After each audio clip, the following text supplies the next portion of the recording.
Hello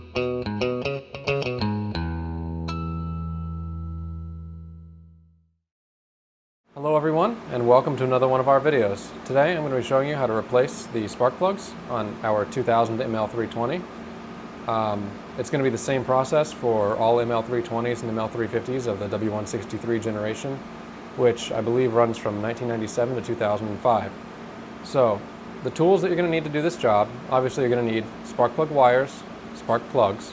I recommend replacing the wires at the same time as the plugs because they're very easy to damage and they're a replacement wear item anyway. I'm not going to be using anti-seize. Normally I do whenever I replace spark plugs, but I'm going to be following Mercedes' recommendation to install the plugs dry. You're going to need a spark plug socket. This is an extended length one. It's going to make the job a lot easier on this ML. You're going to need a torque wrench to torque the plugs into position, as well as a spark plug wire removal tool. And I'll have links to all of these items in the description below. So I'm going to take you over to the engine bay of the vehicle, show you how we're going to get started, and then we'll go from there. Okay, so now we're over here in the engine bay, and the first thing you're going to need to do is remove the engine cover. It's going to pop up. You need to be very careful to pop it up where the clips actually are, because if you don't, it can very easily crack.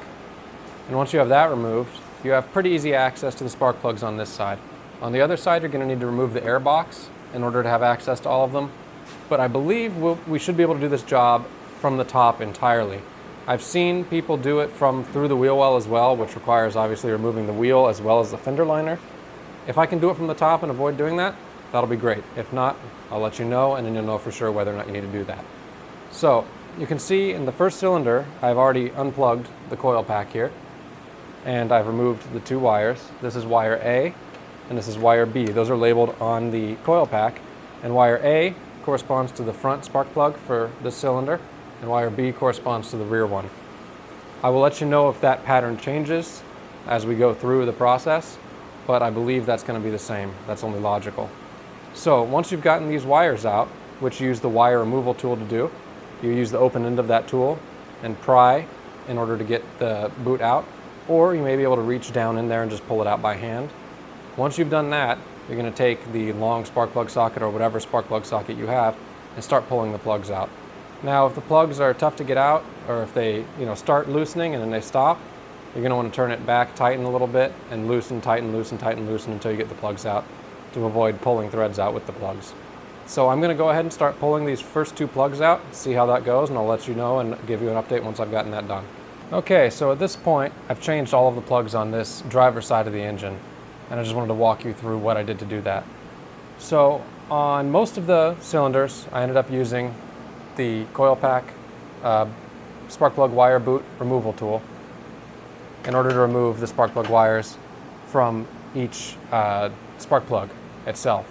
At that point, I took a Torx T25 bit and removed the coil packs so I could pull the whole coil pack spark plug wire assembly out. The reason for that was because the part of the spark plug wire that attaches to the coil pack, that boot, was extremely tight on each one of the coil packs. So in order to get those off, I had to pull them out of the engine. So that gave me a chance to clean up the coil packs a little bit, and that made it a lot easier to access all of the spark plugs as well with those out of the way. So I highly recommend doing that. It's just one T25 bolt per coil pack. At that point, I took each spark plug out. I used that special long spark plug socket that I have for the first two plugs. For the last four, I ended up using a normal 5/8 spark plug socket with a short extension, and in a very short extension along with that, in order to get the plugs out. At that point, I went sequentially, just replaced each plug as I removed it, torqued them all to 25 Newton meters. The spec from what I've read is between 20 and 30 Newton meters. I'm not sure exactly if there is an exact spec or not, but I chose to use 25 because that seems to be a safe torque in my experience. So now at this point, as I said, every one of these 6 spark plugs is replaced on this side. So what I'm going to do is go ahead and put the coil packs back on and plug the wires back in. Now, whenever you buy a new set of wires, you get 4 long wires and 8 short wires. And the long ones on this side go in the front and the rear. So A for this first cylinder and B for the last cylinder. I'm not sure if it's going to be like that on the other side, but I would venture to guess it is. So I will let you know if that's the case or not. But just to clarify, going down this cylinder bank, long short, long for the spark plug wires. So, as I said, I'm going to go ahead and replace the coil packs, put on new wires, and then I'll move on over to the other side and let you know what needs to be done differently on that side in order to accomplish the job over there. Well, as you can see, I now have the coil packs back on the driver's side, so this side is completely buttoned up, and I'm going to be moving over to the passenger side, taking off the air box to get access to the spark plugs, and then swapping those out the same way I did this side. So I'll give you an update once I've got that done. At this point, we have both sides done now. I haven't buttoned this side back up as far as putting the air box and the mass airflow sensor housing back in yet, just so I can show you what's been done. In order to get access to the coil packs, I did have to take off the cover to the air box, not the entire air box. It's just a bunch of clips around the perimeter of it. And then I had to take off the mass airflow housing once I took off the air box cover. And that you just have to loosen this hose clamp, comes out, and then you have this connector that goes to the mass airflow sensor.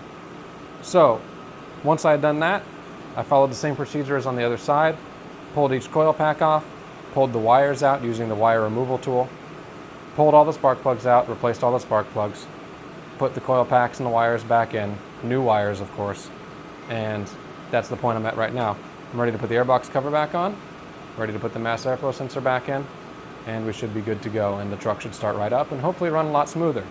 So with that, I want to thank you all for watching, and I'll see you in the next video.